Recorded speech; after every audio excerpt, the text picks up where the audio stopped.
কি জন্য আসছো বলো আমাদেরকে বলো। আমার হঠাৎ করে ডায়াবেটিস ধরা পড়ছে, হ্যাঁ ওই যে ডায়াবেটিস ধরা পড়ছে। ওনার লাগবে ভালো খাওয়া, মাসেল বিল্ডিং, 8 ঘন্টা ঘুম।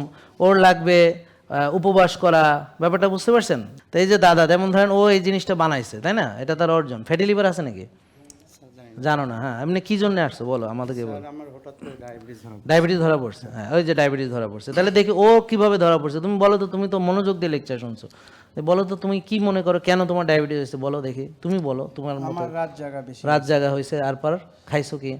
খাওয়া দাওয়া বেশি, আমরা তো মানে বেশিরভাগ ভাত রুটি হ্যাঁ তারপরে সয়াবিন তেল খাইছো, সয়াবিন তেল খাইছি। তারপরে ব্যায়াম কখন করছো? স্যার ব্যায়াম ওইভাবে করা হয়নি, তারপরে করছিলাম। টেনশন বেশি ছিল, তো হয়ে গেল। আর লাগবে না আমাদের, আমরা বুঝে পেরেছি। আমরা ও সব ঠিকই আছে, মানে ডায়াবেটিসটা ঠিকই হয়েছে, হ্যাঁ ভুল হয় না। কিন্তু স্যার আমি আপনার 2022 সালে আপনার কিটো ডায়েট করছিলাম। হ্যাঁ এই যে ডায়েট করছো, শোনো তাহলে আমার কথা আগে শুনে নাও। তুমি ডায়েট ফাইট পরে, আগে কথাটা হলো যদি না বোঝে কেউ কিছু সেটা যদি করে তাকে ঠিক, তা তুমি তো জানোই না, কারণ আমি তো ডায়েটের কথা বলি না।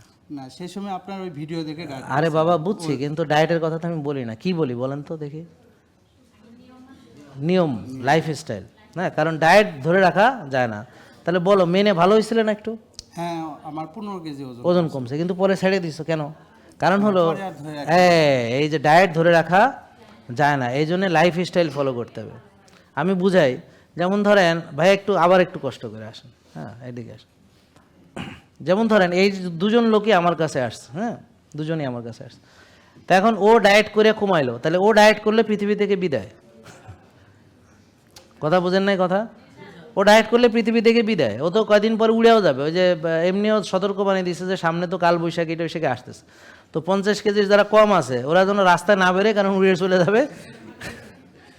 দেখা গেল আর ওনার তো যে পোশাক, দেখা গেল বাতাস যদি ভিতরে ঢোকে ও তো হেলিকপ্টারের মতো চলে যাবে, মানে প্যারাশুট হয়ে যাবে। তলা দিয়ে ভিতর থেকে একটা ঘূর্ণি বাতাস এসে তাকে নিয়ে একদম ফুলাইয়া নিয়ে দেখা গেলে বঙ্গোপসাগরে নিয়ে ফেলাই দিবে। তাহলে ব্যাপারটা বুঝতে পারছেন? তো অ্যাকচুয়ালি ডায়েট স্ট্যান্ড করে না। বাট আমি যতদিন জীবিত আছি আমার একটা নিয়মতান্ত্রিক জীবনযাপন করতে হবে। খাওয়া, ঘুম, ব্যায়াম। যেমন ওনার লাগবে ভালো খাওয়া, মাসেল বিল্ডিং, 8 ঘন্টা ঘুম। ওর লাগবে উপবাস করা, ব্যাপারটা বুঝতে পারছেন? উপবাস তো তোমাদের ধর্মে আছে না? আছে। ওর লাগবে হচ্ছে বেশি উপবাস করা, ব্যায়াম করা। হ্যাঁ ওরও ভালো ঘুম লাগবে, শ্বাসের ব্যায়াম করা লাগবে, কফি এনামা করা লাগবে। আর পরে যখন ক্ষুধা কমবে অল্প খাবে, হ্যাঁ এবং বেশি উপবাস করবে, করে ওর যেটা অতিরিক্ত যেটা ঝরায় ফেলবে। যখন অতিরিক্ত ঝরে যাবে তখন আবার সে আরও অনেক খাবার যেটা এখন খেতে পারবে না তখন আবার সে খেতে পারবে। আর যদি তা না বোঝে সে কী করবে, কয়দিন ভাত রুটি ফল দুধ বাদ দিয়ে ওজন 10-15 কেজি কমবে, এরপর আবার খাবে, খায় আবার মোটা হবে। তাহলে তো জিনিসটা হলো না, স্ট্যান্ড করে না জিনিসটা। তো আপনার না, মানে এটা তো কনসিস্টেন্সি ধরে রাখতে হবে। আমার জিনিসটা তো বুঝতে পারছেন? নাহলে তো আপনার লাভ নাই। সাস্টেইন হতে হবে, জিনিসটা সাস্টেইনেবল হতে হবে। আপনি উন্নতি করে সেটা যদি ধরে রাখতে না পারেন তাহলে উন্নতি করলেন কিন্তু ধরে রাখতে পারলেন না। কারণ কি, ও এটাকে ডায়েট মনে করছে, তো ডায়েট করছে করে ওজন কমছে, তারপরে সে আবার আগের মতো খাইছে এবং আবার আগের মতো হয়েছে, কিন্তু সে লাইফস্টাইল পরিবর্তন করেনি। কি ঠিক আছে? জেকে লাইফস্টাইল, ওষুধ মুক্ত সুস্থ জীবন।